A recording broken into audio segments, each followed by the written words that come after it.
Hello, and welcome to the Jesus and a Cup of Joe podcast, the show that brings you a conversation about Jesus, the Bible, and life. Here is your host, Royce Bottoms. Hey, I want to welcome all of you to Jesus and a Cup of Joe. Thank you so much for taking time out of your busy schedule to spend it with me. I hope and pray you're having a fantastic day. You got your great cup of Joe and you're ready to go.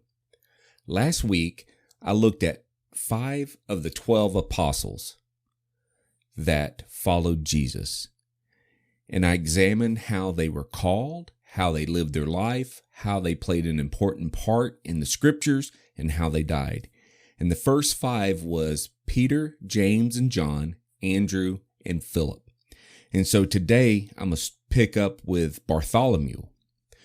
But the scripture I want to share with you so you have an understanding about the 12 apostles and the reasons that Jesus called them is found in John 15:16. And it reads, "You did not choose me, but I chose you. I appointed you that you may go out and bear fruit that will last. And so whatever you ask in my Father's name, I will give you." So when we look at Bartholomew is one of the most obscured apostles. Bartholomew is never listed with any titles or descriptions. All that we really know about his name is that he was a close associate of Philip. Bartholomew is always listed alongside of Philip.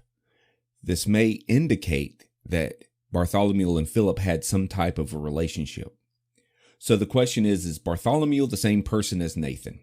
Bartholomew's name is most likely to come from an Aramaic name, Bartalomai, meaning the son of Talmai. And if this be the case, knowing that this could be derived from a person's father, it stands to reason that Bartholomew would have been known by another name. In this case, most would argue that that other name would be Nathaniel. Since Nathaniel appears to be an apostle in the Gospel of John, it's closely associated with Philip. Philip calls him to meet Jesus after all, but Bartholomew does not appear in the book of John. But others argue that Bartholomew is a standalone name and that the Greek text normally represents names differently. If Bartholomew is Nathaniel, John would have gave us 2 additional passages to learn about this disciple. When Philip first tells Nathaniel about Jesus, he's skeptical. A Nazarene, can anything good come from there? John 1:46. But after seeing Jesus demonstrate his divinity, he says, "Rabbi, you are the Son of God, you are the King of Israel."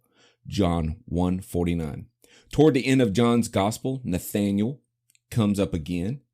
This time he is merely listed among the 7 disciples who went fishing. We know several of these disciples were fishermen, Peter, James, and John, plus Andrew.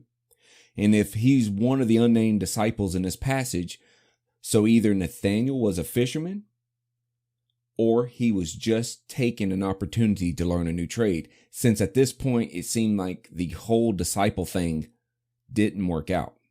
So how did Bartholomew die? It's most likely the apostle Bartholomew was probably martyred, but there are several explanations to his death. The most popular is also the most gruesome. Bartholomew was allegedly skinned alive and then beheaded.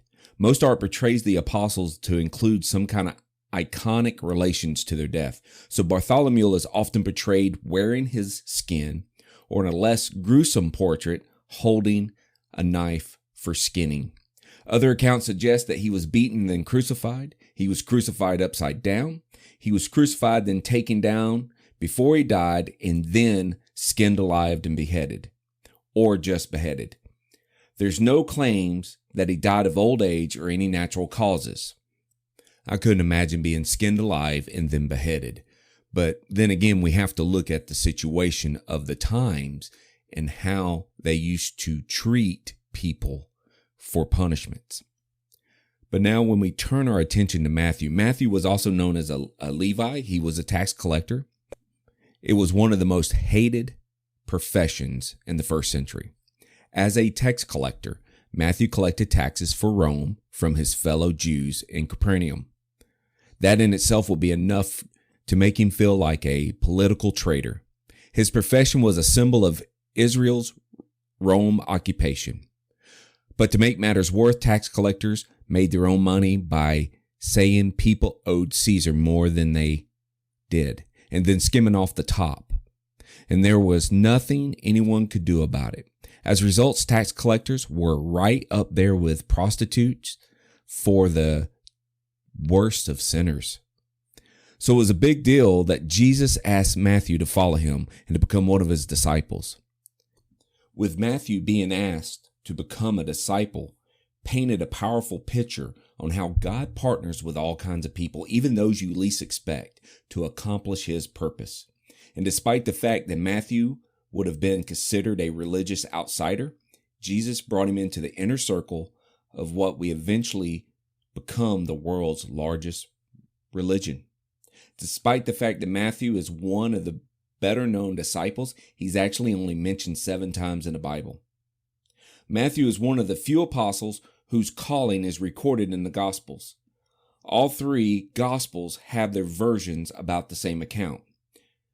As Jesus went from there, he saw a man named Matthew sitting at a tax collector's booth. "Follow me," he told him, and Matthew got up and followed him. Matthew 9:9. As he walked along, he saw a Levi's son sitting at a tax collector's booth. "Follow me," Jesus said. The Levi got up and followed him. Mark 2:14. After this, Jesus went out and saw a tax collector by the name of Levi sitting at a tax booth. "Follow me," Jesus said, and the Levi got up and left everything to follow him. Luke 5:27-28. This doesn't tell us much other than he was a tax collector in Capernaum, and since Capernaum is where the encounter takes place, but you can notice that Mark and Luke call the tax collector Levi, or Levi's son of Alphaeus. Since there are parallel passages and the Levi is never referred to again, Mark and Luke both include Matthew in the list of apostles. It's pretty safe to assume that Matthew and Levi are the same person. Most likely Levi refers from the tribe Matthew was from, but it was also because he had a Greek name Matthew and his Hebrew name of Levi, similar to how Paul was also known as Saul.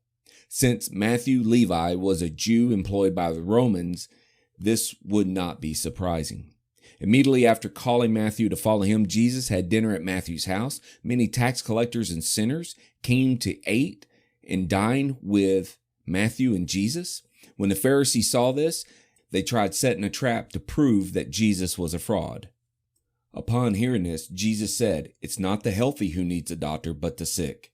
Go and learn what this means. I desire mercy, not sacrifice. For I have not come to call the righteous, but the sinners." Matthew 9:10-13. The Pharisees see Jesus hanging out with the worst of the worst, and they assume that this is a reflection of his character. But as we all know that this was not the case. Jesus wasn't eating with the tax collectors or the sinners because he was a sinner too. He was eating with them to demonstrate God's mercy and to mend the brokenness that came along with being treated by religious outsiders. Did Matthew write the Gospel of Matthew? The Gospel of Matthew's author is anonymous, but Matthew the Apostle is traditionally considered the author. The early church claim he wrote it, and he contributed to, according to Matthew, as it was added possibly as early as the 2nd century.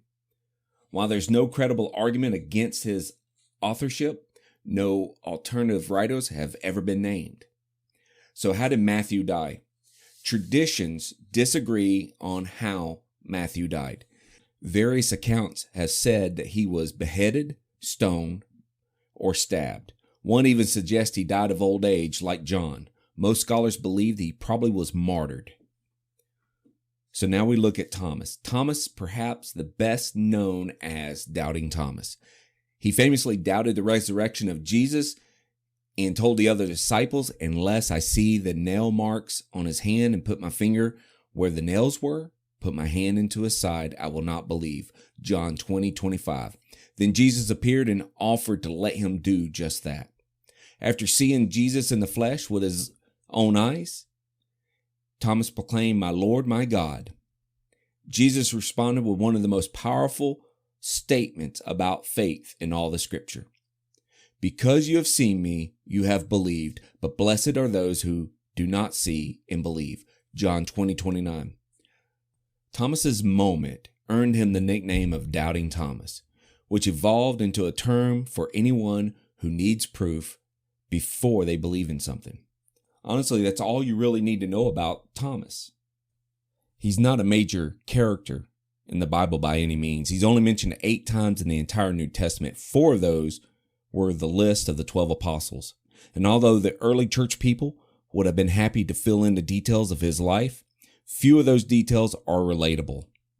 But the Bible does tell us a little about him, because what Thomas did, it helped lay the foundation for faith-based believing. So we still use that today. We still use the approach of having faith in something that we haven't seen but we believe in. So how did Thomas die?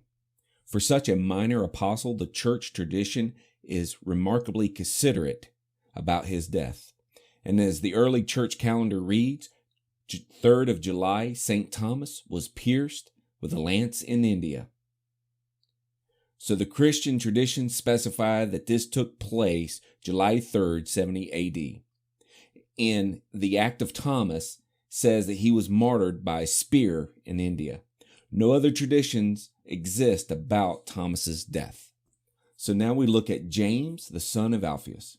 James is only mentioned in the 4 list of the apostles. So all that we can say for sure about him is this was a really common name back then, and he is the son of someone named Alphaeus. Pretty much everything else that we know about him is speculation. There are numbers of details that can't be proven by one way or another. So the main question surrounding James is we can assume that he is the same person as 1 or 2 of the other James that are mentioned in the New Testament. He's obviously not the same person as James, the son of Zebedee, who is also known as James the Greater. His name appears on the same list, but have different fathers. But there are 2 other James mentioned in the New Testament. James the Less, James the brother of Jesus. The early church assumes that both of the James are all from the same person, and the strong link is arguably between James the Less and James the brother of Jesus. But if James could be linked to one or the other, it would be reasonably dissociate with all 3. From all we know from the Gospels, that Jesus had at least 4 brothers: James, Joseph, Simon, and Judas. And all we know that James, the Less, has at least 1 brother named Joseph. If it turns out that James, the son of Alphaeus, is the same person as James, the brother of Jesus, then that would make him one of the most important leaders of the early church. But many modern scholars take more of a cautious position. It's possible that they could be the same person, but it's also possible that they're not. So, to not make assumptions, I'm going to leave it right there. The only thing that we can tell you is, how did James, the son of Alphaeus, die? Since the early church placed all 3 James together and really mix up their history, it's very impossible to separate them. So to try to look at the way he died can be very difficult to do. Some have said he was crucified in Egypt, where he was preaching, and others say he was stoned to death in Jerusalem. However he died, it's pretty good odds that he died as a martyr. Now we turn our attention to Jude. Jude the apostle is also known as Jude of James, Judas of James, and some have identified with Jesus' brother Jude in the traditional authors of the Epistle of Jude, but the Bible does not tell us that the Judes are all the same people. As for James, the son of Alphaeus, there's not much that you could say about Jude without assuming that he is the same person as before. It's true that Jesus had a brother named Jude, and just like the James, Luke distinguishes them, or attempts to, because he has to be able to separate Jude from Judas Iscariot. So, as we can see with James, the son of Alphaeus, and with Jude, with the names being mixed up in the early church having a tough time recording the history, we can sit there and say that it's very difficult to figure out everything that we need to know about Jude. The only thing that we can do is we can see that most traditions assume that Jude the apostle wrote the epistles of Jude because he assumed that he is the same person as Jesus' brother Jude. But unfortunately, Jude was not a super common name. Thus, this relies on assumptions. Today's scholars still have mixed opinion on this authorship. So I want to go ahead and stop right there and tell you, I understand how confusing it may be when we're looking at James and Jude, because we identified at least 3 Jameses in the Bible, and we identified at least 2 Judes. And it's very difficult to try to separate them two.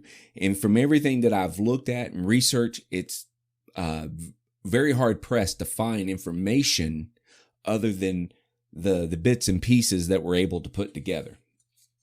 So now shifting gears and looking at Simon the Zealot. He's only mentioned by name in the list of the apostles. Little is known about him. Some says that he belonged to a Jewish sect called the Zealots, who were bent on revolution and they were looking for the Messiah to violently overthrow Rome.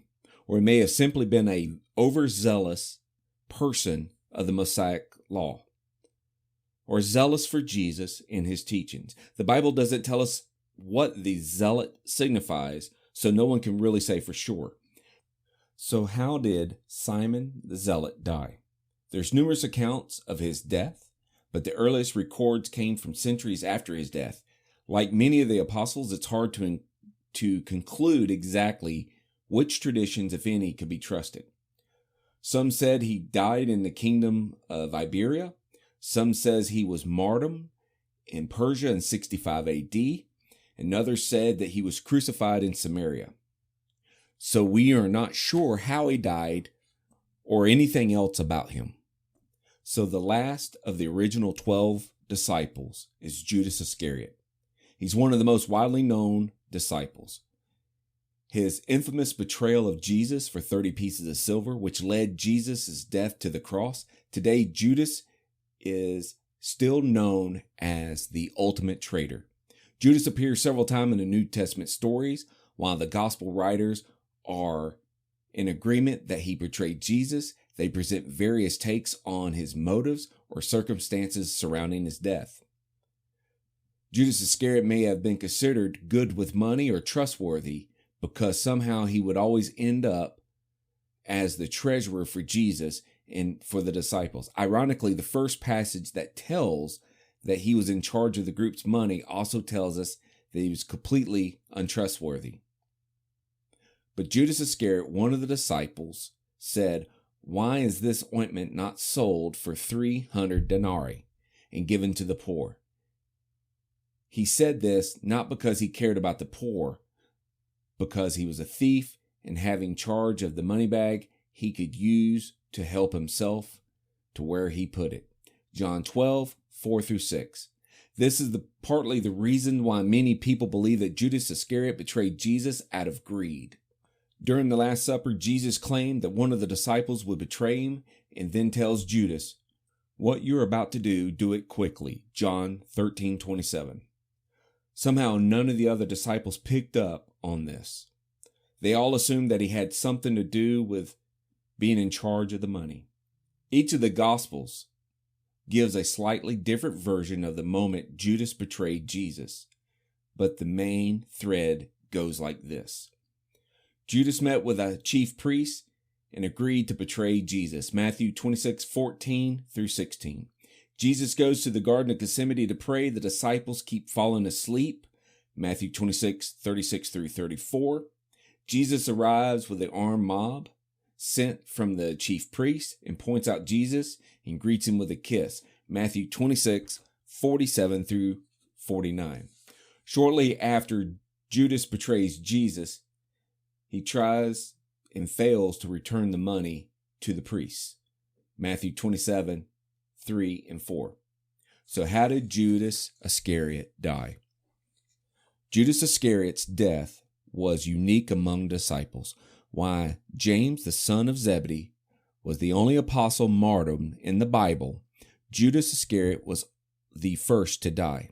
His death is also one of those got you moments that people talk about when they talk about contradictions in the Bible.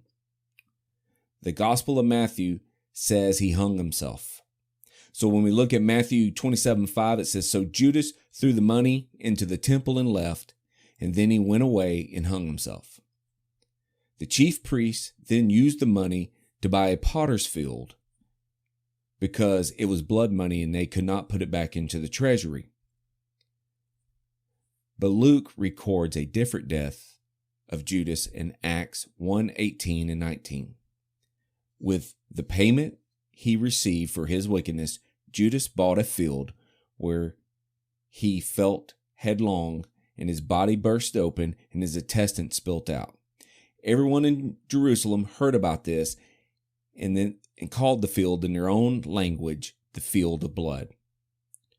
Some people make it a point to try to reconcile the two accounts, suggesting that Judas hung himself, and then when the rope broke, his remains hung there until his body decomposed. But we still are not sure exactly on how he died. So now we're going to look at some other followers of Jesus. Paul, who is also known as Saul, is easily one of the most widely known biblical figures, and he wrote most of the New Testament books. He often appears on a list of the most influential people who've ever lived. Paul did more to help spread the gospel throughout the world than anyone else in the early church. But he wasn't one of the 12, and he probably never encountered Jesus during his earthly ministry. Before his dramatic conversion, Paul was a member of the Pharisees, a group of religious elites who opposed Jesus and persecuted the followers. Acts even records Paul watched and approved while people were stoned the first Christian martyr, Stephen, to death. On the road to Damascus, where Paul intended to arrest Christians, Jesus appeared to him and saying, "Saul, Saul, why do you persecute me?" And then the Lord told Paul, "Get up and go into the city where you'll be told what you must do." Paul was struck blind, and Jesus used the man named Ananias to restore the sight in Jerusalem. From that point forward, Paul became the apostle to the Gentiles, and he claimed Jesus as specifically calling him to reach all non-Jewish communities. Now we look at Luke the evangelist, also known as Luke the physician or Saint Luke. He is a traditional author of both the Gospel of Luke and the book of Acts. He wasn't one of the 12, but most scholars wouldn't consider him an apostle. Luke appears to have a companionship with Paul. At times in Acts, he includes himself into the story.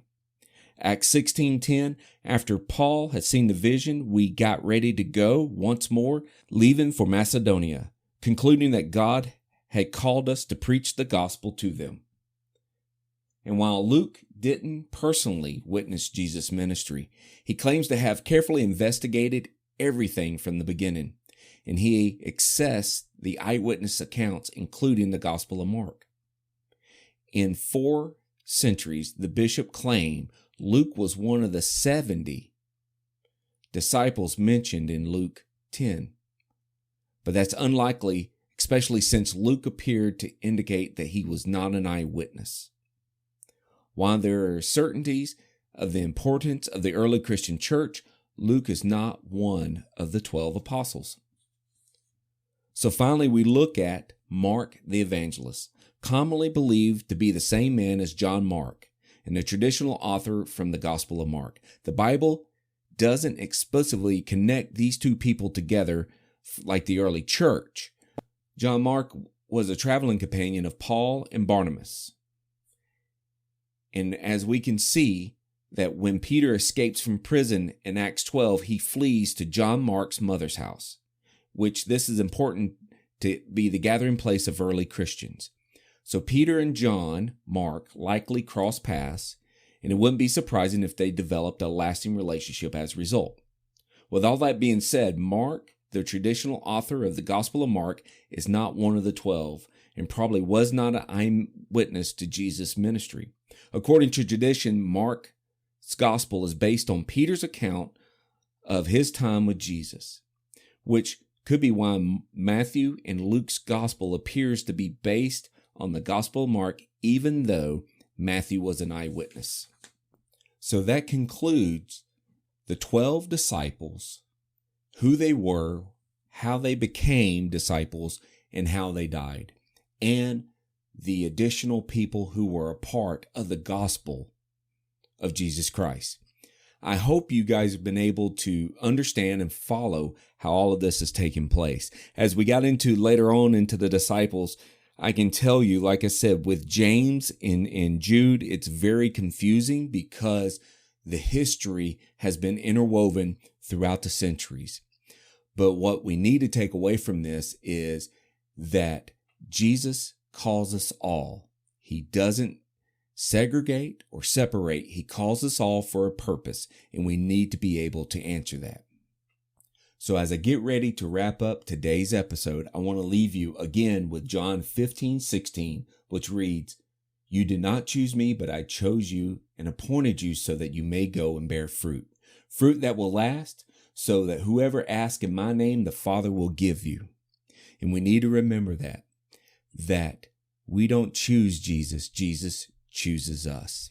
So thank you so much for taking time to listen today. I know this was a very lengthy and very in-depth to some points on this episode, but I wanted to finish up today with the 12 apostles, and I hope and pray you got something out of it, or at least that it intrigued you and piqued your interest to want to go and learn more. So thank you so much for following us. You can go to our social pages. You can also go to our website, JesusandACupOfJoe.com. But until next time, just remember, you always start your day with Jesus and a Cup of Joe. God bless.